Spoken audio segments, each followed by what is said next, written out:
மாரடைப்பு ஏற்படுத்தும் வாய்ப்பை அதிகரிக்கும் காரணிகள், அதாவது யார் யாருக்கு இந்த ஹார்ட் அட்டாக் ஏற்படக்கூடிய ஃபேக்டர்ஸ் என்னென்னு பார்த்தீங்கன்னா, மரபு வழியாக, அதாவது நம்மளோட அப்பா இல்லைனா நம்மளோட தாத்தா இல்லை அவங்களோட அந்த ஃபேமிலி ஓரியன்டாக மாரடைப்பு இருந்தது அப்படின்னா அவங்களோட ஹெல்த்தை வந்து கண்டிப்பான முறையில் வந்து எப்படியும் வந்து செக்கப் பண்ணிக்கிட்டே இருக்கணுங்க.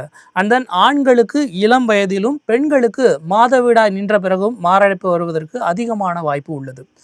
வயது 65 வயதுக்கு மேற்பட்ட அந்த இருபாலர்களுக்கும், ஆண் பெண் யாராக இருந்தாலும் சரி, 65 வயதுக்கு மேற்பட்டவங்களாக இருந்தாங்கன்னா அவங்களுக்கு மாரடைப்பு ஏற்படுவதற்கு வாய்ப்புகள் அதிகமாகும். ரத்தத்தில் இந்த கொழுப்போட அளவு சரியான அளவு இருக்கணுங்க. இந்த கொலஸ்ட்ரால் எனப்படும் ஒரு வகையான கொழுப்பை பற்றி தான் நம்ம வந்து அதிக அளவு யோசிக்காமல் கண்டது கடிதத்தை தின்னுக்கிட்டே இருக்கோம்.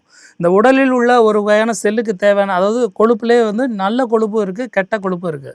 ட்ரைக்ளிசரைடு அப்படின்னு சொல்லக்கூடிய அந்த கொழுப்பு வகையானது அதிகமாகிருச்சு அப்படின்னா நமக்கு நிச்சயமாக சிக்கல் தான், மாரடைப்பு அதிக அளவு ஏற்படும்.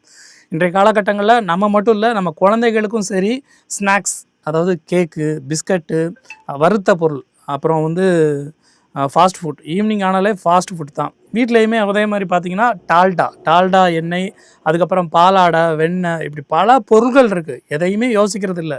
இதுக்கு கீழே போயிடுச்சு அப்படின்னா நல்லது சாப்பிட்டா தான் இந்த உடம்பு நல்லாயிருக்கும். இதுக்கு கீழே போயிடுச்சு கெட்டதாக இருந்தது அப்படின்னா உடம்பை நம்மளை நாமே அழிச்சிக்கிறோம் அப்படிங்கிற மாதிரி தான் ஒரு கூற்று இருக்குது.